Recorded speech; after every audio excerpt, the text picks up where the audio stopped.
কে বলতে পারবা এটা কোন গাছ? কে বলতে পারবা? একটু ভালো করে খেয়াল করে দেখো এটা কি গাছ। বন্ধুরা, আমি আজকে তোমাদেরকে এমন একটি চমৎকার একটি গাছ দেখাবো। তুমি গত পর্বে দেখেছিলে এরকম একটা গাছ ছিল যেটার এ জায়গায় কাটা ছিল, কিন্তু এই গাছে কোনো কাটা নেই। কারণ কি বলতে পারবা? আমি একটু পরে তার নামটা বলি। কারণ তোমাকে দেখাই, এই গাছটা একটু খেয়াল করো, এর পাতাটা একটু খেয়াল করো, আর এটার পাতার একটু খেয়াল করো। দেখতে পাচ্ছ? এটা হচ্ছে পাতলা, এটা হচ্ছে একটু মোটা, এটা হচ্ছে একটু মোটা। আর এই কালারটা দেখো কীরকম, হলুদ কালারের মতন। তার পাশাপাশি কিন্তু এই জায়গায় একটা রয়েছে, এই যে দেখো, এই জায়গায় কিন্তু আরেকটি রয়েছে। এর পাতাগুলো দেখো কতটা মোটা।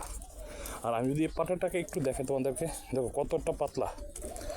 আর এই গাছের পাতাটা দেখো, এইভাবে দেখায় তোমাদের বুঝতে করতে, দেখো কতটা মোটা, ধরতে মানে মাঝখান দিয়ে ভেঙে যাচ্ছে। আর এটা কতটা পাতলা। তো চলো শুরু করি। এই গাছটা সবথেকে বেশ বৈশিষ্ট্য হচ্ছে এগুলো কিন্তু অনেক বড় হয়, আর এইগুলোকে বাঁধতে হয় না।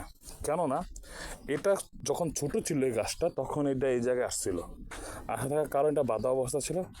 প্রায় 1 বছর হয়ে গেছে, গাছটা দেখো কত বড় হয়ে গেছে, গাছটা প্রচুর বড় হয়ে গেছে।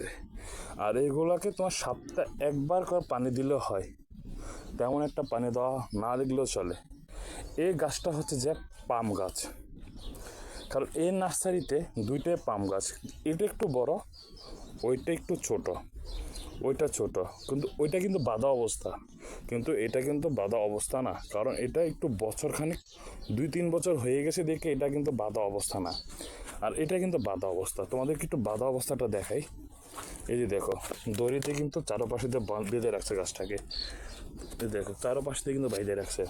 কারণ এই পাতাগুলো যদি এলোমেলো হয়ে যায়, তার গাছের যে গোড়াটা কিন্তু জোর পাবে না। কিন্তু ওয়াশিংটন গাছের অন্য একটা, পাম গাছ অন্যটা।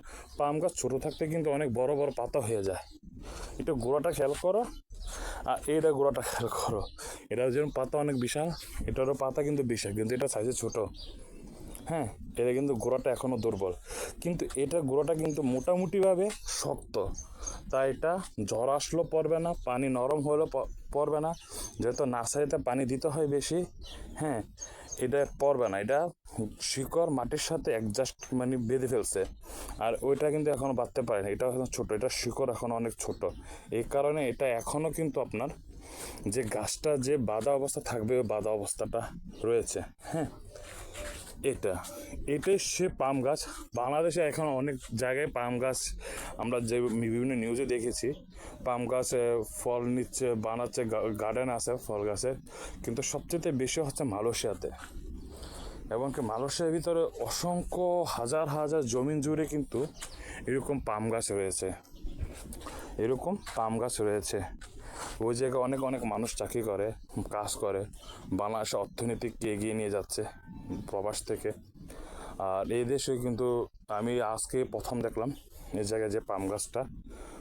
এই দেখো কত বড় পাম গাছে একটা, তুমি দেখো একটা ডগা, কি বলো তোমরা, ডগা বা ঠাল যেটাই বলো, অনেক বড়, বিশাল বড়। এইটা হলুদ হয়ে গেছে, এটা মাঝখানেরটা, তার মানে এটা পরে যাবে নতুন করে। দেখো মাঝখানে যে কলিটা থেকে পাতা একটু ছড়বে। মানে এই গাছটা কিন্তু অনেক বড় হবে, কিন্তু টাইম লাগবে, প্রচুর টাইম লাগবে। এটা একটু তাড়াতাড়ি বড় হবে না কিন্তু, হ্যাঁ, এটা কিন্তু প্রচুর টাইম নিয়ে বড় হবে। এটা মোটা আর ওটা চিকন, এর জন্য এটা ছড়ানো হয়ে গেছে। এর পাতা বৈশিষ্ট্যগুলো দেখো, মনে হয় যে কেউ এটার ভিতরে নিয়ে পানি খেতে পারবে, বৃষ্টির পানি জমে থাকতে পারে এরকমভাবে।